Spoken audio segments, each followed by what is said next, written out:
Olá pessoal, tudo bem? Meu nome é Samuel Dalelast, sou médico e esse é o nosso espaço aqui no YouTube para discutirmos temas relacionados à saúde, bem-estar e qualidade de vida. Bom, como vocês viram, hoje eu estou com uma blusinha de lã aqui fazendo esse vídeo porque eu estou em Porto Alegre e Porto Alegre já começou a bater uma friaca nas últimas 2 semanas aí. A gente chegou a temperaturas matinais de 4 graus, 5 graus, um frio que realmente chegou antes do inverno. E dentro do consultório eu vou fisgando, eu vou pescando coisinhas que eu vou ouvindo dos pacientes para tirar ideias para fazer aqui para vocês vídeos trazendo a bioquímica por trás dos fatos. Bom, e o que eu tenho ouvido aí nas últimas 2 semanas? As pessoas falando assim, Samuel, agora começou a esfriar, né?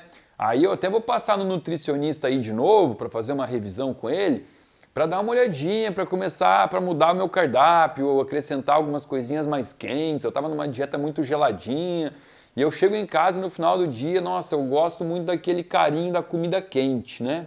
Aí eu pensei, olha aí, olha que boa sacada para fazer um vídeo para vocês falando sobre comfort food, que é um termo utilizado, né, para alimentos que trazem conforto.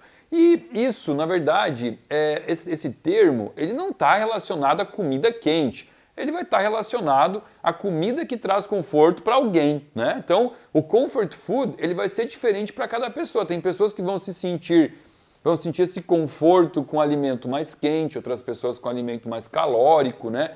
E a gente também tem que entender que a determinação da escolha de um comfort food, ela está muito associada, sim, a condições climáticas, né? Por exemplo, quando eu estou no deserto do Saara, lá a 50 graus, o que me dá uma sensação de conforto? É tomar uma água gelada. E a gente vai entender aqui o porquê disso, né? O porquê que um copo de água gelada no deserto do Saara, ele traz um prazer que não vai me trazer no inverno, numa temperatura de 10 graus. E é claro que essa condição relacionada à sensação de conforto, ela também tem uma relação com condições climáticas, né? Por exemplo, uma pessoa que está no deserto do Saara, lá, 50 graus de temperatura, ela vai tomar um copo de água gelado e ela está tomando água, uma substância insípida, inodora e incolor, e que vai trazer prazer, vai dar prazer em beber um copo de água gelado, né? Uma coisa que não tem gosto, que não tem cheiro, não é estranho? Mas vai ter uma recompensa muito grande, né, por parte do sistema nervoso central, porque aquilo ali é um modelo de sobrevivência. A gente vai falar sobre isso nos vídeos, tá? Depois a gente aprofunda mais como que o corpo tem essa compreensão de manter a perpetuação da espécie, né? Agora, essa mesma água gelada, talvez ela não me dê esse prazer se eu tomar ela no frio de 8 graus, 10 graus. Aí eu vou ter esse prazer com alimento quente. Então vocês estão entendendo como o corpo ele é malandro, ele é inteligente, essas nuances que vão sendo mudadas, né, por vários fatores, um deles aqui é o climático que eu estou falando para vocês, tudo isso por uma condição de sobrevivência e perpetuação da espécie. Então a gente pode começar, inclusive, esse vídeo falando de uma coisa que foi um divisor de águas, inclusive pensando em evolução da espécie, que foi o fogo. A descoberta do fogo, ela tem um viés muito mais antropológico, evolutivo, né? Porque antes disso, nós comíamos alimentos crus. Então, a descoberta do fogo, ela inclusive ela faz parte da própria teoria evolutiva de Darwin, né? A teoria darwiniana. Levi-Strauss também falava disso, né? Então, talvez, agora eu vou filosofar aqui com vocês, né? A gente traz ciência, a gente mostra estudo científico, mas também existem coisas que a ciência estuda, até hoje não consegue comprovar e tal. E uma delas é que talvez essa sensação de conforto que a gente tem com um alimento quentinho no inverno, ele seja associado a essa ancestralidade que nós carregamos, porque passa uma sensação de segurança, né? A gente fala muito assim também, ó, o alimento quente ele aquece a alma, né? Existe muito isso, é um jargão utilizado, mas esse aquecimento da alma ele pode ser traduzido também como essa questão de aconchego, de segurança do lar, chegar em casa no final do dia, um dia frio, fazer uma sopinha lá, sentar na frente da lareira, consumir aquilo, aquecer o corpo, né? Por quê? Porque na própria ânsia de tentar manter a temperatura corporal é que o corpo, é um sinal, né? O corpo faz isso para manter a autopreservação, né? Por quê?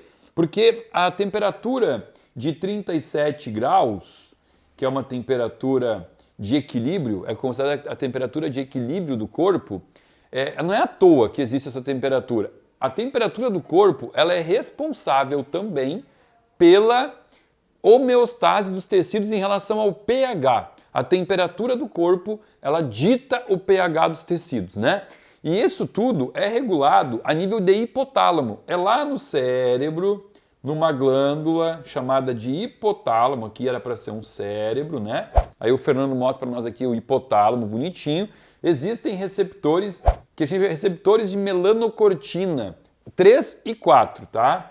E o receptor de melanocortina 3, ele é o mais responsável por essa preservação da temperatura. Então isso é um mecanismo de defesa do próprio corpo. Quando o corpo ele entra num estado de calor excessivo, já entra todo um mecanismo fisiológico que em alguns vídeos aqui que eu já falei, vídeo de cãibra, vídeo de hipertensão, já falei, né? O corpo ele começa a ativar o sistema renal, ele começa a dilatar os poros para suar, né? Botar água para fora do corpo como um motor ventilando. A ventilação do corpo vai se fazendo pelo suor, isso leva, obviamente, a uma desidratação, e essa desidratação faz com que eu precise de água. Então, né? Olha todo o mecanismo envolvido para uma coisa tão simples que a gente nem dá bola, né? Quando você sente sede, quem é que para pensar assim, quando vai pegar aqui uma aguinha, ó, senti sede, vou me hidratar.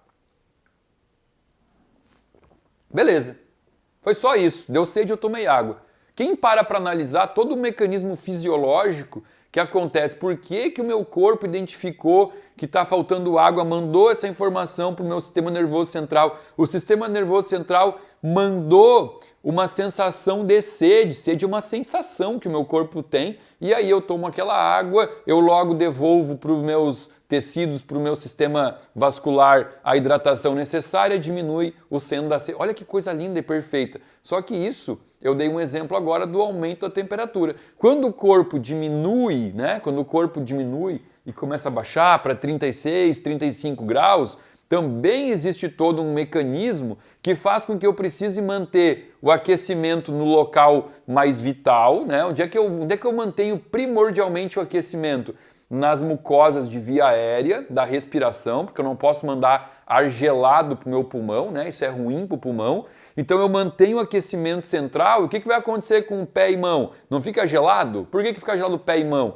Porque não é vital. Eu não preciso manter pé e mão aquecido. Então o corpo ele tem toda essa seletividade para saber o que fazer em situações que a gente chama de quebra de homeostase, né? Homeostase é quando tudo está perfeito, temperatura ideal, hidratação ideal. No primeiro momento que mudou a homeostase, o corpo já ativa baroreceptores, todos os receptores do corpo associados a isso, e processos fisiológicos começam a acontecer, e um deles é a gente ter essa sensação de que está acalentando e confortando com uma comidinha quente as nossas células numa temperatura mais fria, mais amena. Além do mais, existe também, a gente acabou de sair de uma série aqui falando sobre amor e sexo, onde eu mostrei a relação do sistema límbico com a dopamina, né? Sistema límbico no cérebro, límbico, que tem toda uma descarga dopaminérgica,